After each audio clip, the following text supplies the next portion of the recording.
Can you all hear me clearly, right? Please pay attention. I want to welcome you to statistical machine learning class. And of course, the focus today is a continuation of the theory of convex function. I'm calling this part 2. Please pay attention. Okay. Now, we got a lot to talk about today. The other time, I introduced you to how to figure out how to investigate the convexity of function whenever your intention is to do optimization. Okay, we're going to continue from there today, but let me tell you this. I actually gave 3 differentiable classes, to be able to define convexity, in homework or midterm or final, you know, I can ask you to use the 3 differentiable classes to distinguish between convexity or strict convexity and strong convexity. Now, when you take a look at what I'm showcasing right now, this is when I'm using C0. C0 is one of the differentiable classes that we want to use. By C0, we mean the function is continuous. Now, uh, a function is only going to be a convex if the line segment, any 2 point that, a line that connects or any 2 points should be above the function. And that's exactly what you're seeing here. Mathematically speaking, that we're trying to say the function of the weighted variables, when I say weighted variables, I'm talking about W and V, okay, has to be less or equal, okay, to that, okay? So this is a definition. If I ask you, okay, to define convexity using C0 differentiable class, okay, now what about using C1? Please pay attention. There's a difference between using C0 and C1 and C2. There are 3 differentiable classes. Okay. By the first differentiable classes that I call C0, that C0 imply, okay, continuous function. Okay. There is nothing here differentiable. We don't talk about differentiability in C0. But when I want to talk about C1, okay, it's a combination of 2 things. Function is continuous. We also have continuous first derivative. I'm going to say that again. Function is continuous. We also have continuous first derivative. Now, when you take a look at this guy, okay, can you see that? Now, I have to show that equation. I have to show that f of v greater or equal to f of w. Okay, then with the sign of differentiability, you can say first derivative, delta. So this guy is talking about differentiability part. Okay, so if you take a look at this, this is definition of convex function using C1 class. Okay, now what about C2 class? I just wanted to see the difference. Okay, now I'm going to go to the next one. If I ask you to define convexity using C2, what do I mean by C2? Okay, it's a combination of 3 things. Continuous function and continuous first and second derivative. Now, this is the definition now of convex, okay, using C2 differentiable class. I wanted to see the difference. Right now, using C2 differentiable class, this is going to come in form of a matrix, And if you take a look at this, I'm differentiating the function second time. We got so many possibility. When you look into the diagonal, okay, the diagonal will be when I differentiate W1, maybe I differentiate with respect to W1 first time, and second time, I also differentiate it with respect to W1. Or I differentiated with respect to W2, and the second time, I'm also differentiating with respect to W2. But when you look at the off diagonal, when I differentiate with respect to W1, when I'm going to do the next differentiation, okay, it's going to be with respect to W2. So what you see here, this matrix is actually called Asian matrix. We use Asian matrix when we're using C2 differentiable class, okay, to define convexity of a function. And let me also tell you this, okay, we've been able to see that that matrix is the same thing as S transpose X. Okay, it's the same as S transpose S. As time goes on, you're actually going to see why. But right now, I am presenting to you different differentiable classes that we can use to define convexity of a function. Okay, now, and I want to come to this situation now. Do you know I can ask you in exam, I can ask you to use C2 to define convexity, strong convexity, strict convexity. Please pay attention. I want to use C2 now, okay, that I'm actually going to call the third differentiable class, okay, to define convexity, to define strictly convex, to also define strongly convex. How do we use C2 to define that? Now, I'm going to start from the first one. Take a look at this. Whenever the second derivative is greater or equal to 0, then I'm actually talking about convex. Greater or equal to 0, then that's just convex. A convex may not necessarily be strict. A convex may not necessarily be strong. I'm using C2 now. But what if in a situation, if I want to define strictly convex, and I want to use C2, then that have to be greater than 0. Now, look at the difference between the two. Okay, the second derivative will be greater or equal to 0 in the convex, and will be strictly greater than 0 in the strictly convex. And that's exactly what you're seeing right now. I'm using C2, the third differentiable class, to distinguish between different type of convex.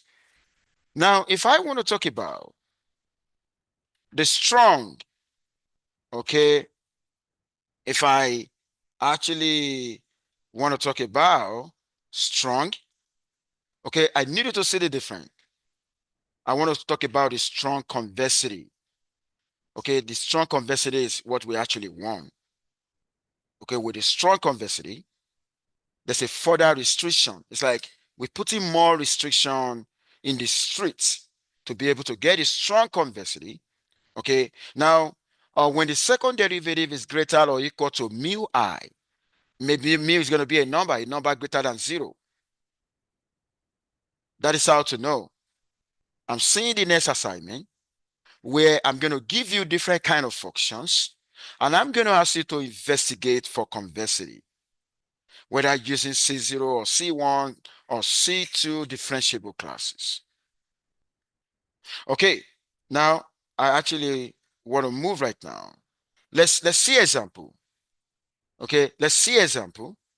Okay, I need you to pay attention. I want to write that again. I want to write the C2 Again, C2 differentiable class, okay, I want to write this to distinguish between converse or strictly converse and strongly converse. When the second derivative is greater or equal to zero, that's converse. When it is strictly greater than zero, that is strictly converse. When it is greater or equal to mu, a positive number, a number greater than zero, okay, that is strongly converse. Now, I'm going to walk you through an example now. Pay attention. For instance, if I give you f of w, or if I give you this guy, and I want to, I have f of w equal to w, okay, and I want you to, that is going to be a perfect straight line, right? Okay, y equal, that is like a y equal to x. Okay, now if I find the first derivative, it's going to be 1. Second derivative is going to be 0. Okay, now when you take a look at what I'm showing now, okay, that satisfy this guy here, which means it's a converse, but it's not strictly converse, and it's not a strong converse. So that is that. Now, what about this guy? You have this guy now. You know the approach here. I'm using C2 differentiable class. Go ahead.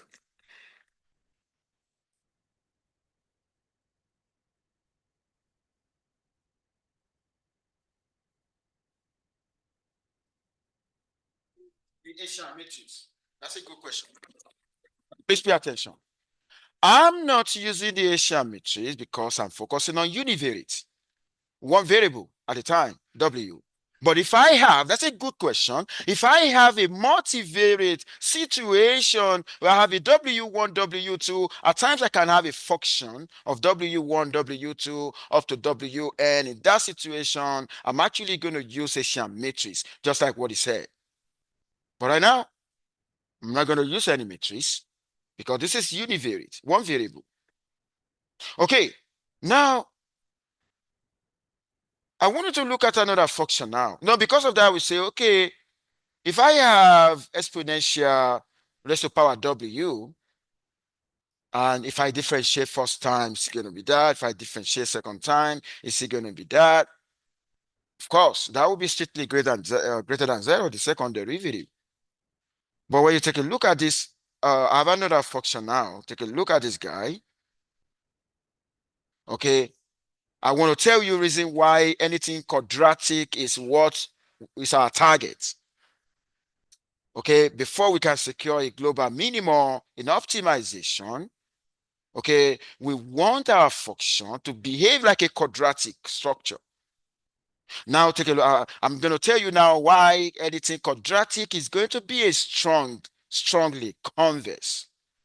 I have 1 over 2 W squared. If I differentiate first time, that's going to give W. Second time, that's going to be 1. What am I having now? 1, that's a mu, number greater than 0. That's a strongly converse. What have I done here? I've used the third in the differentiable class, to determine the nature of convexity. Now, I want to move right now. I'm seeing a lot of exam questions here. Take a look at this. Do you know all of these? They are all univariate. They're based on one variable. Quadratic, linear, constant, exponential, negative logarithm, negative entropy, logistic laws, all of this, I can ask you to investigate what is the nature of this converse using the third in the differentiable class. The third in the differentiable class is C2, where you compare the second derivative. You can investigate that. If I were you, why can't you start working on this and investigate? Then, okay, now I want to move right now.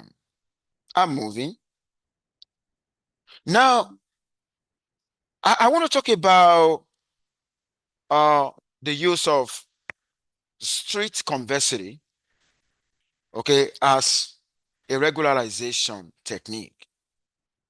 Okay, well, you're going to come across different type of regression like lasso regression, ridge regression, and so on like that, where because we have over parameterization and we actually want to regularize. Okay, and in the regularization, don't forget, we also want to optimize. Okay, and if you want to regularize, you're bringing in something you want to see whether you've not messed up with the convexity. Now, I need you to pay attention. If you take a look at this, in the L2 regularized least square, okay, what do you see we're doing here? We are adding lambda I to S transpose X. The other time I told you, okay, the Asian matrix is equal to, let me show you here. Do you see here? Which is already convex, right? Okay, if I add something to that, or I subtract something from that, is this, I want to see whether it's going to preserve the convexity. Okay. Now, this is how to show that in the end, it's still going to preserve the convexity. I remember on Wednesday where I talk about when I have two functions, each of them is convex. I added them together. Okay. I'm still going to have convexity. And I also talk about negative scaling too.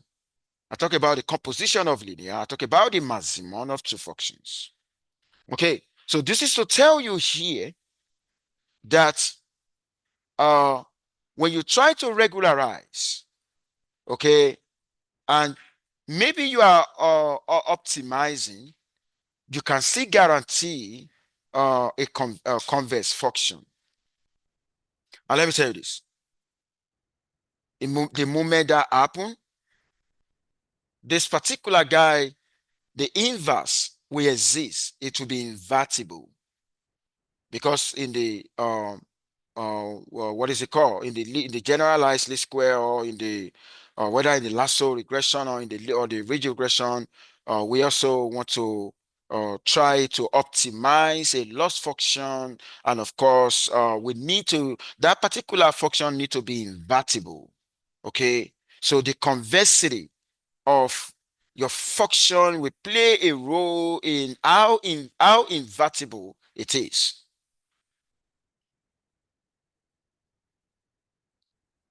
I want to talk about strong convexity, which is what we want. With a strong convexity, we can be guaranteed that any local minimum will translate into global minimum.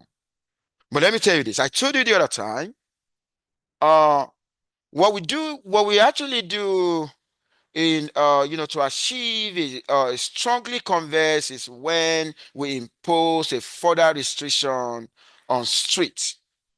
I'm going to say that again. If I want to achieve strong converse, I need to pose a restriction on a street. Now, let's say, for instance, take a look at this. Let's say this already converse, and I try.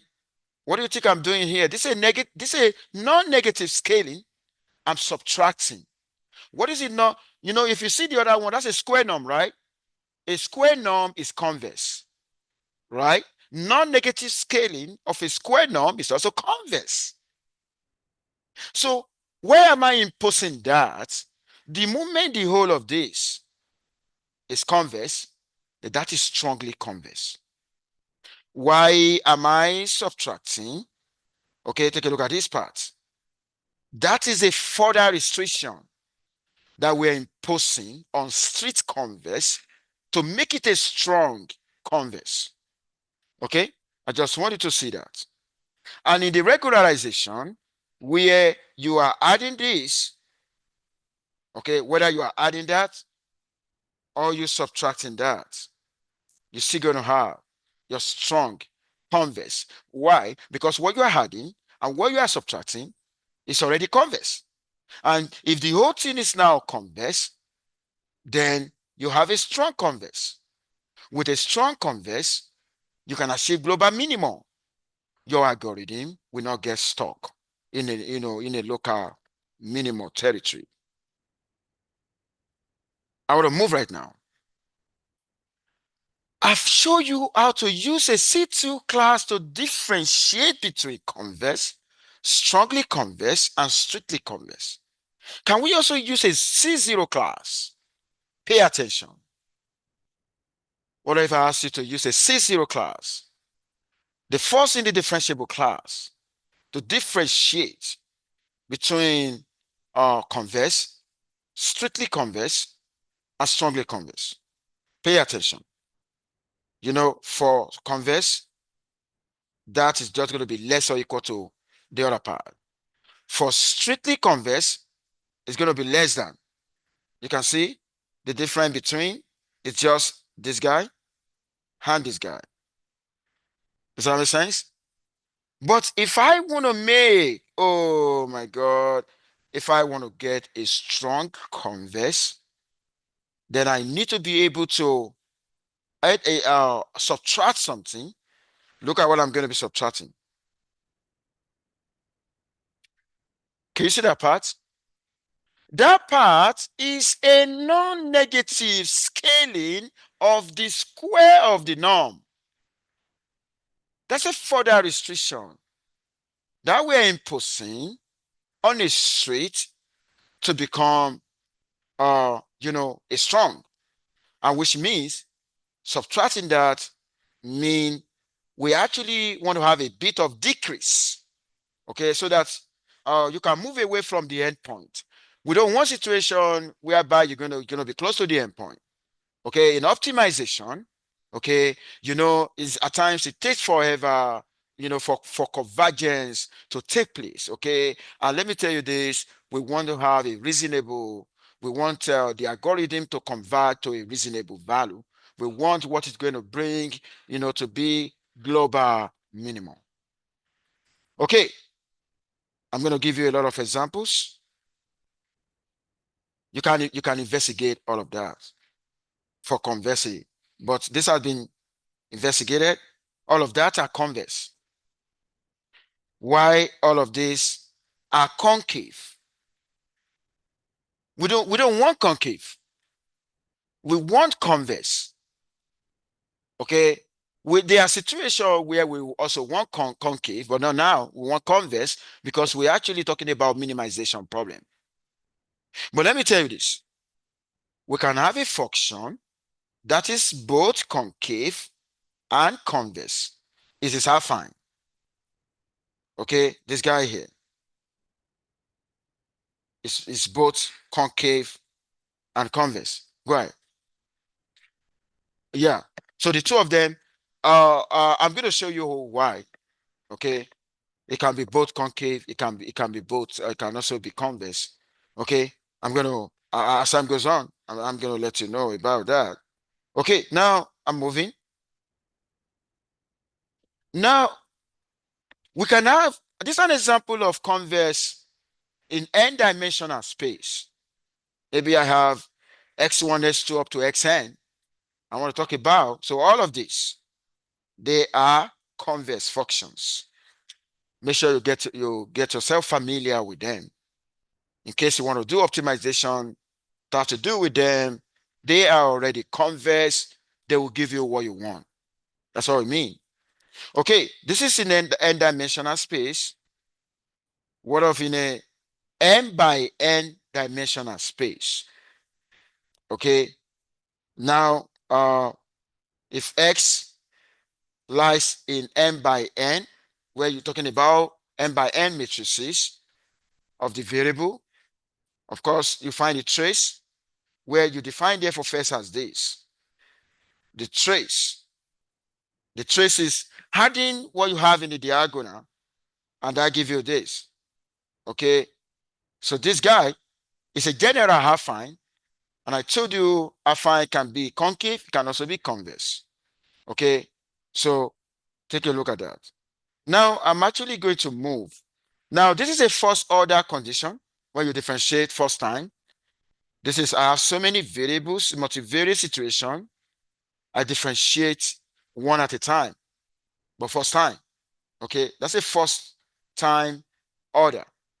Okay, And of course, if you take a look at that guy, I showed you that guy the other time. And this is to show that F is going to be convex. And of course, it's going to be a global estimator. Okay, I'm going to move right now. The second order, just show you how to do the second order. Okay, you differentiate second time. Okay, whether with the, with respect to, I mean, if you do that with respect to SI, you do that with respect to SJ, and so on like that. Okay, these are other examples that I'm just trying to show you of convex functions. So if I were you, make sure. Now, I want to do this. You ask a question. Why is affine regarded as concave at the same time convex? Now, I want you to please pay attention. Please pay attention now. Take a look at this guy. F of S is given to be that. Okay. Now, this is the definition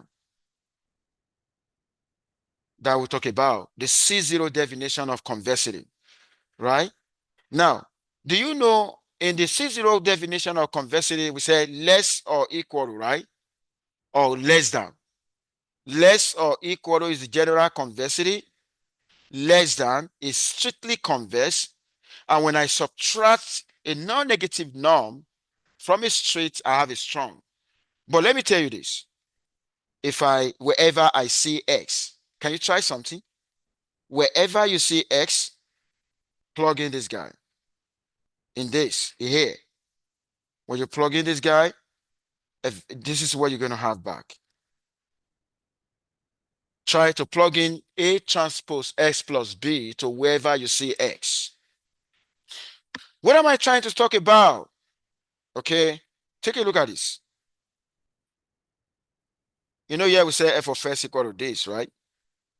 This is for F of S in terms of definition. Wherever I see X, if I put this guy, wherever I see X, okay, whether at the right hand side or the left hand side, I put A transpose X plus B, that is what I'm going to have at the end of the day. It's giving me back this guy. It's giving me back what I know about. And because of the fact that I have equality, okay, equality implies it could be concave, because the definition of concave, now take a look at this. I think I'm going to use, when I say convex, we use this. When we say concave, we use that. What is common between the two? Equality. Affine function will lead to equality. Equality is part of convex. Equality also part of concave. Have I answered the question now? Okay. Now I want to show you some picture. Take a look at this guy. That is an affine function. This is a quadratic function, and this is the norm. Okay? Just pay attention. Now I'm moving. I can ask you to investigate. This is the definition of convex. The C0 combination of the definition of convex. I can ask you to investigate some function for convexity. Absolute value of X. You know the shape. Absolute value of X, like a V, right? Okay. Now the cos S and the S squared. Okay. Now I'm going to show you if I wanted to investigate convexity using C0. That's what I'm doing here. Using C0. That's what I'm doing here. I want to prove that absolute value of S is convex. Okay. Do you know, because it's an absolute, I can rewrite this guy to be the absolute, you can see, absolute value of what I put inside here. And if you want to go by law, what do you think is going to introduce inequality? What is going to introduce this?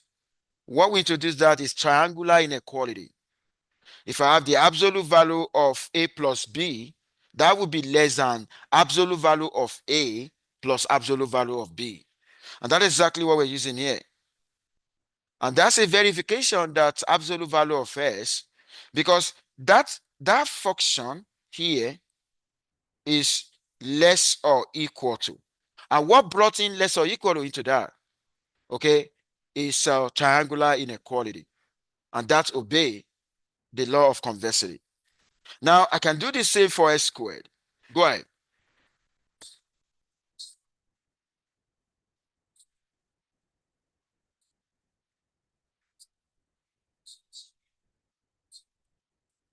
Uh, Let me see. Yeah, anyway, uh,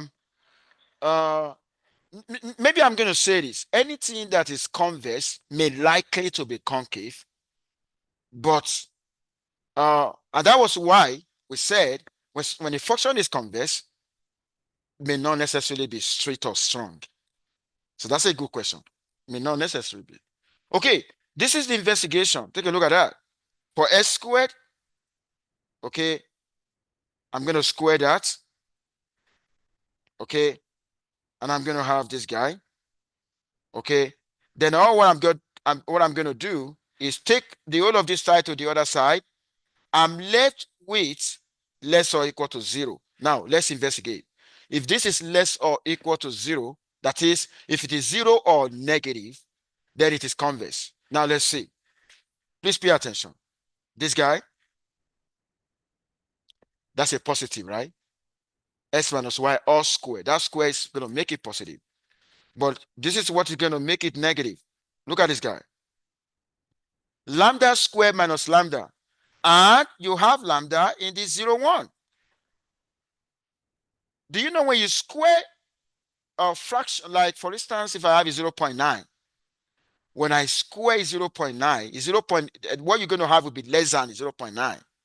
So whatever, if you put here, okay, if your lambda is 0.7, that would be 0.49 minus 0.7. That would be negative. Does that make sense? So your lambda lies between 0 and 1. Now I'm moving. Now, you know, what this guy is trying to say here, okay, the line is above the function. Whenever a line is above a function, that is convex.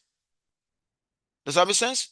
And if you take a point, the point between global minimum, that point S, you're going to be going down to the global minimum. Okay, now I'm going to go into this. Pay attention.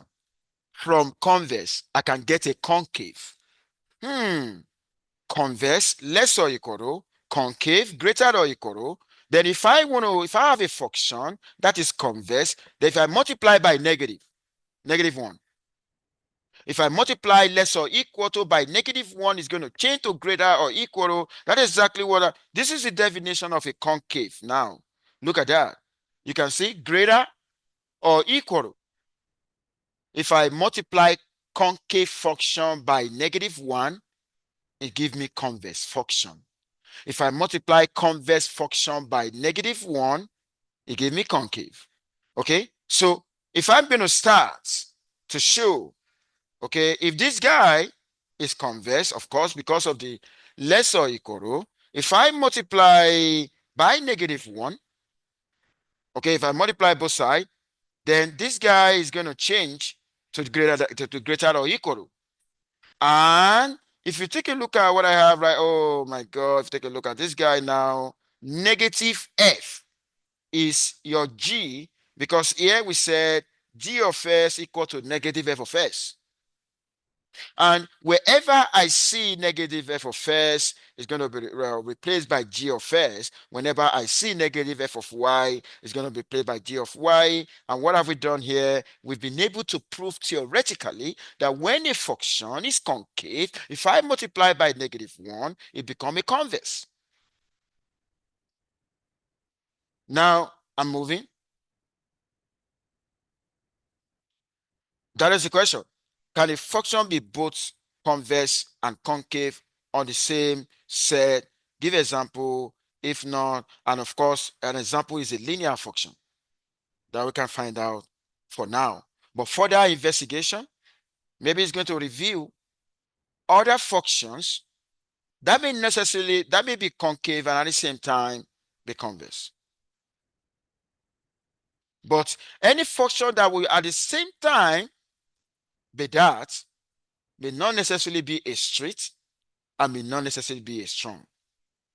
Now, what if in a situation where I ask you to investigate, I give you a function, okay? I want you to use C2 class differential, C2 differentiable class to investigate for convexity, okay? And I gave you this negative log s. Negative log s. Log s itself is concave. So the negative of that will be convex. How are we going to investigate that? Using the second derivative, using the second order condition that I'm going to call C2. That's what I'm doing here. Take a look at that. Differentiate negative log s first time, second time, and that gives me 1 over s squared. 1 over s squared is going to be positive, right?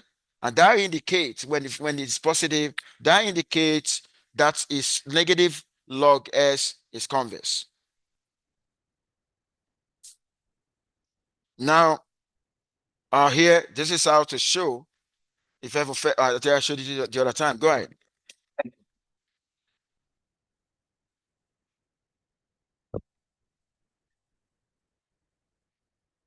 Okay, take a look at this. Oh, why do I choose s greater than 0, right? Yeah, because we have it's an assumption at s greater than 0, because if I choose s to be 0, that function will not even be defined. Why? 1 over s squared, when the denominator of a fraction is 0, what happened? So we have to restrict. That makes sense? Okay. Now, I think I've explained that the other time. Now, I want to use the last 10 minutes to explain. We want to go into graded example. We want to talk about convergence now. Please pay attention.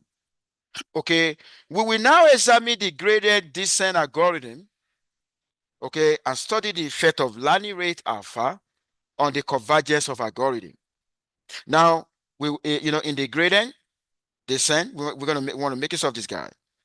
St plus 1 equal st minus alpha.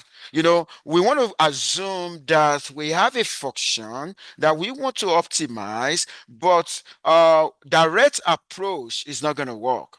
We want to go algorithmic. We want to go iterative. Now, you're given this function. Please pay attention.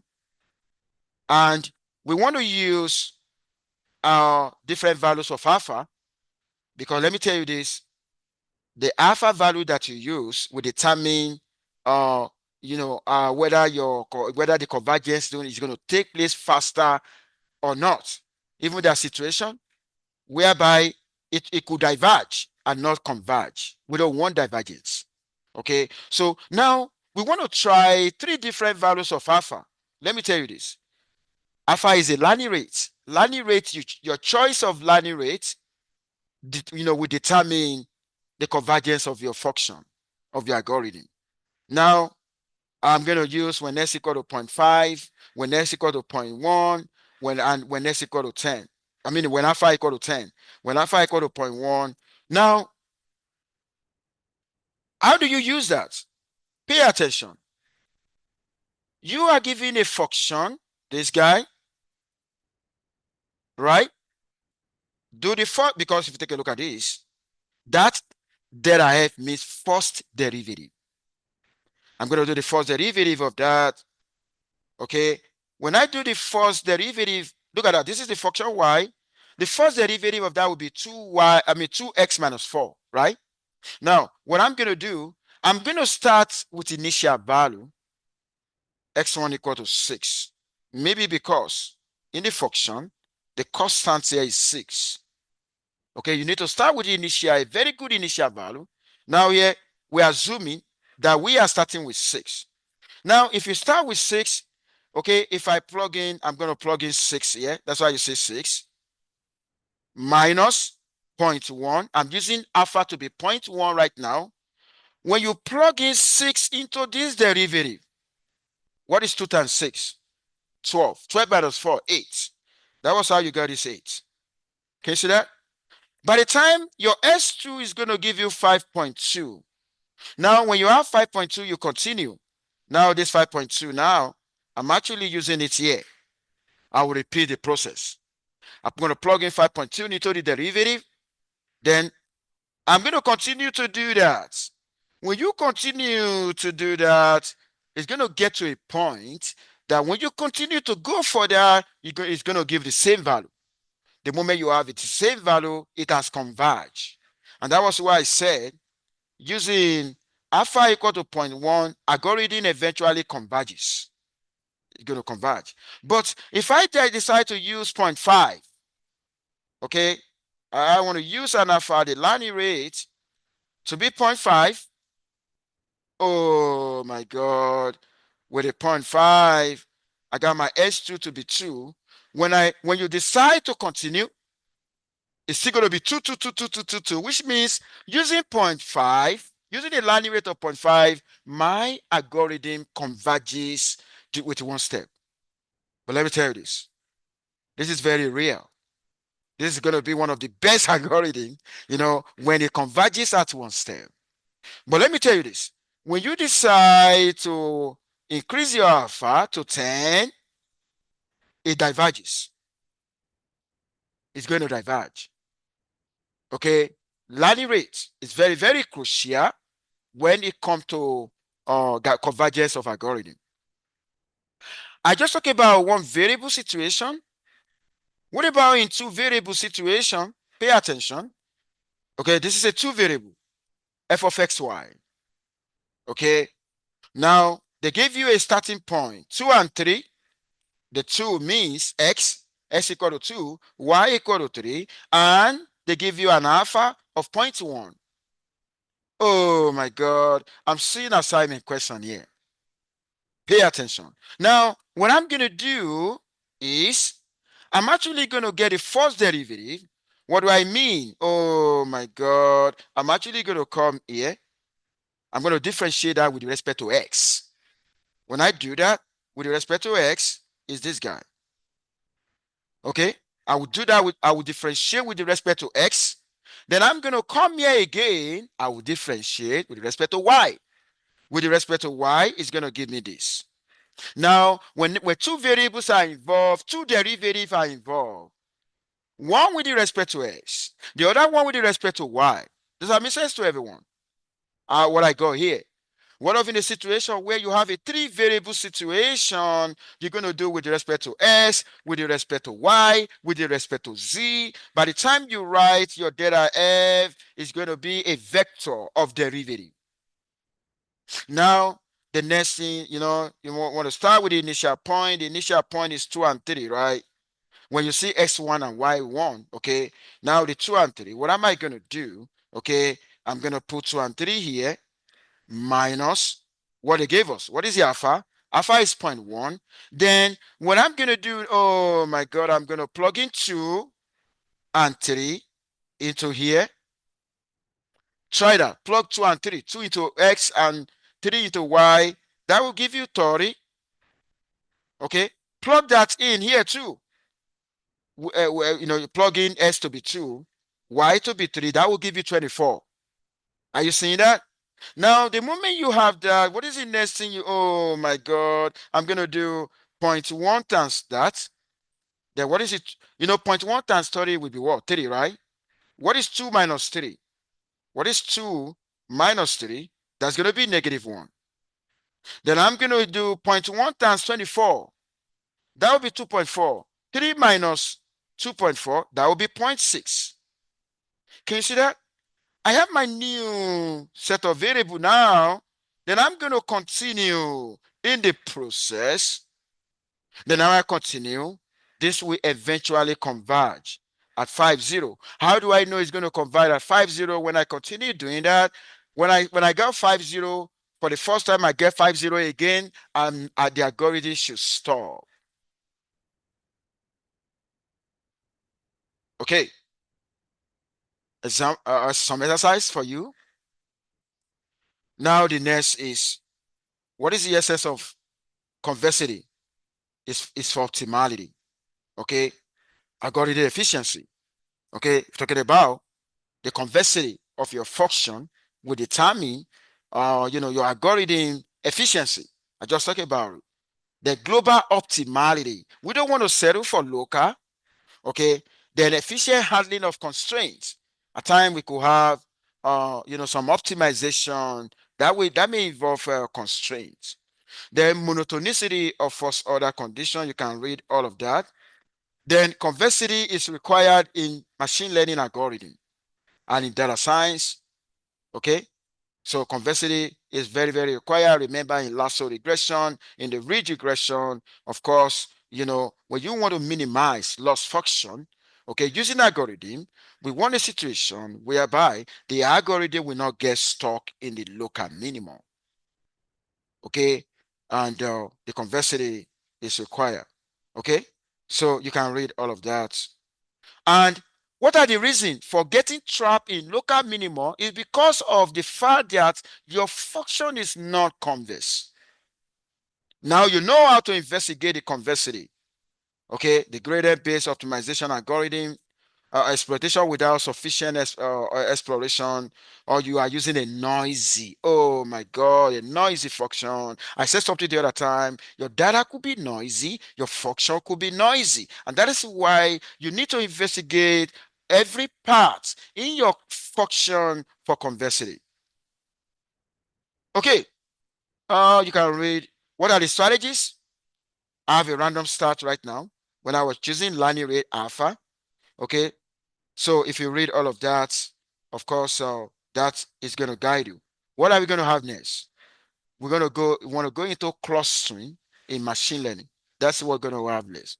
That is all what I got for you today. Make sure you all stay safe. Have a beautiful weekend. You're welcome.